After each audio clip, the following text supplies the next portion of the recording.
Hey, hello again. Read an interesting article that one of my viewers sent me. It's posted on the Blaze. I'll attach the link. You're not going to have to look for it. The title, Castro calls on Obama to lift more restrictions, urges return of Guantanamo. Does that surprise anyone? Cuban President Raul Castro called on President Barack Obama Monday to lift long-standing U.S. trade and other restrictions as he and Obama pledged to move forward with normalizing relations between Cuba and its longtime Cold War-era foe. Hey, Obama, maybe you can ask Raul to return those convicts. You know, that murderer lady that shot the cop in the head, huh?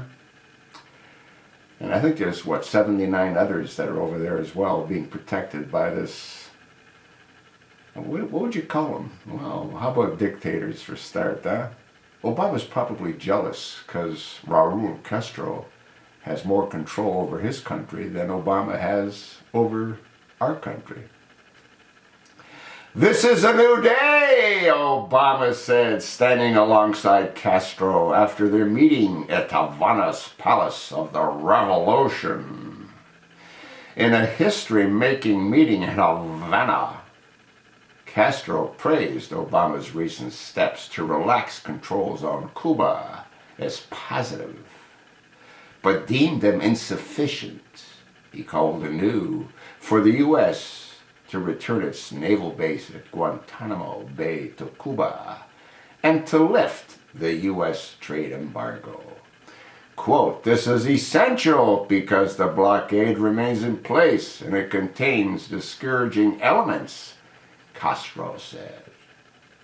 Obama came to Cuba pledging to press its leaders on human rights and political freedom, and vowing that the mere fact of a visit by an American leader would promote those values on the islands.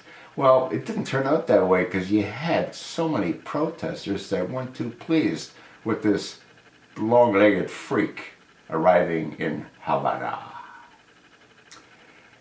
"We defend human rights," Castro said.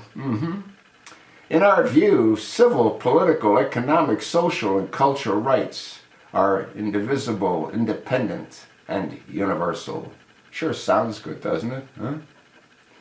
Obama said that he has raised very serious differences the U.S. has with Cuba in democracy and human rights, but portrayed those difficulty conversations as a prerequisite to closer relations, whatever the hell all that means. Crediting Cuba for making progress as a nation, Obama said part of normalizing relations between the two countries means, quote, "we discuss these differences directly." Quote, "The future of Cuba will be decided by Cubans, not by anyone else," Obama said. "At the same time, as we do wherever we go around the world, I made it clear the U.S. will continue to speak about democracy, including the right of the Cuban people to decide their own future."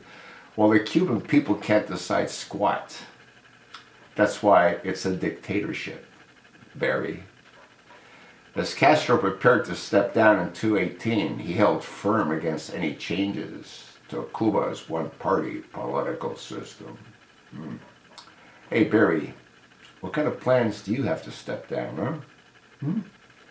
Yeah, just a complete joke.